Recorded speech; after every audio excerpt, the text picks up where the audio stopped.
రాష్ట్రంలో కాంగ్రెస్ అధికారంలోకి వచ్చిన తర్వాత మహిళల పరిస్థితి దయనీయంగా మారింది. ఆసరా పెన్షన్లు పెంచుతానని అవ్వలను మోసం చేసిండు రేవంత్ రెడ్డి. కళ్యాణ లక్ష్మి, షాదీ ముబారక్ పథకాలకు తులం బంగారం ఇస్తానని ఇప్పటి వరకు అమలు చేయడం లేదు. 1,00,000 కోట్ల వడ్డీ లేని రుణాలు ఇస్తారని ప్రగల్భాలు పలికారు.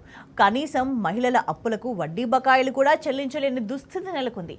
మహాలక్ష్మి పథకం కింద ఇప్పటి వరకు రాష్ట్రంలోని ప్రతి మహిళకు కాంగ్రెస్ సర్కార్ 37,500 బాకీ ఉంది. చదువుకునే యువతులకు ఇస్తామన్న ఎలక్ట్రిక్ స్కూటీలు ఏమినాయని రేవంత్ సర్కార్ను మహిళలు ప్రశ్నిస్తున్నారు. మరోవైపు మాతా శిశు సంక్షేమాన్ని గాలి కుదిరేయడంతో మళ్లీ రాష్ట్రంలో ప్రసూతి మరణాలు పెరిగాయి. తెలంగాణ రాష్ట్రంలో కడుపు కోతలు పెంచిన పాపం కాంగ్రెస్ సర్కార్కే దక్కుతుంది. ఇక వేతనాల పెంపు కోసం అంగన్వాడీ టీచర్లు, ఆశా వర్కర్లు రోడ్డెక్కి ధర్నాలు చేస్తుంటే రేవంత్ సర్కార్ కనీసం పట్టించుకున్న పాపాన పోలేదు. హైడ్రా, మూసి, లగచర్ల ఉదంతాల్లో మహిళలపై జులుం ప్రదర్శించిన దుర్మార్గమైన ప్రభుత్వం ఇది. ఆడబిడ్డలను అరెస్టులు చేసి వారి ఉసురు పోసుకున్నది కాంగ్రెస్ సర్కార్.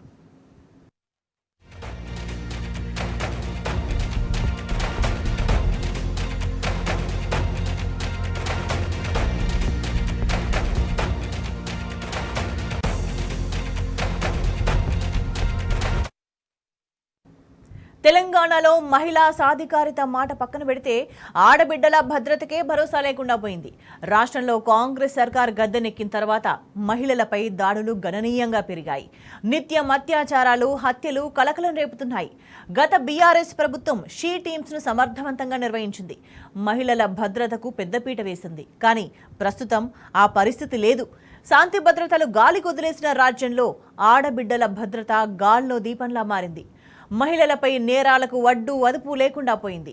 రాష్ట్రంలో 3 గంటలకు రేప్, 5 గంటలకు కిడ్నాప్ నేరాలు జరుగుతుండడం పరిస్థితి ఎంత దారుణంగా ఉందో తెలుస్తోంది.